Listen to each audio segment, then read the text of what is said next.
cold open. Somewhere, about 100,000 years ago, a human opened their mouth and said something. Not a grunt, not a scream, not an animal signal. A real word, a word with meaning attached to it by choice. We have no idea what it was, but we can guess, and the guess changes everything. The wrong assumption. Here's what most people assume. Early humans grunted, then slowly, over thousands of years, grunts got more complex. Words built up one at a time until language appeared. That image feels logical, gradual, comfortable. It's almost certainly wrong, because language doesn't work like Lego bricks. You can't have half a language. You can't communicate meaning with almost grammar. Either the system works or nothing gets communicated at all. So whatever happened, it happened fast. And it happened in a body that had been quietly preparing for it for a very long time. The body was ready. Anatomy. Your throat is strange. Compared to every other animal on this planet, it's strange. In most mammals, the larynx, the voice box, sits high in the throat. This means animals can breathe and swallow at the same time without choking. Useful, safe, but it limits the sounds they can make. In humans, the larynx dropped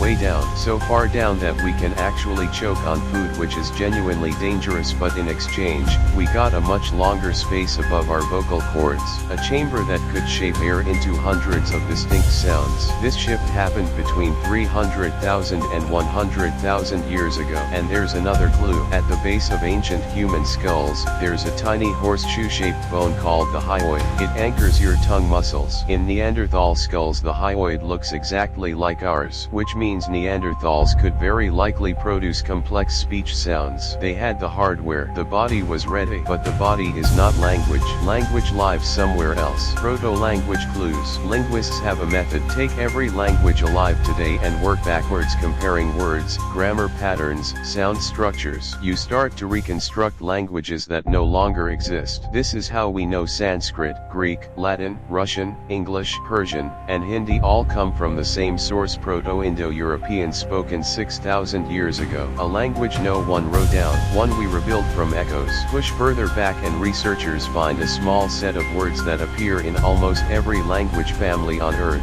Words like mama, nana, tata. These aren't borrowed. They appear in cultures with zero contact across 50,000 years of separation. Why? Because they're built from the only sounds a human makes before learning any language at all. The sounds a baby produces with a half-open mouth. MNTD ma, ba. So the very first words may not have been about ideas. They may have been about people, about calling out to someone you needed. The warning theory. But there's another theory. Imagine you're living 80,000 years ago. No walls, no weapons beyond what you shaped by hand. Your group sleeps in the open. Things are trying to eat you every night. In that world, the most valuable thing you could possibly communicate instantly, across darkness, with zero confusion, is danger. Not I love you, not pass the berries. Danger, direction. Now, some researchers believe this is where true language began. Not with naming things, not with storytelling, with the need to warn someone about something specific in a specific direction right now. Snake, fire, behind you. Those aren't poetry, but they carry the entire architecture of language inside them. A subject, urgency, the understanding that the word points to something real outside of itself.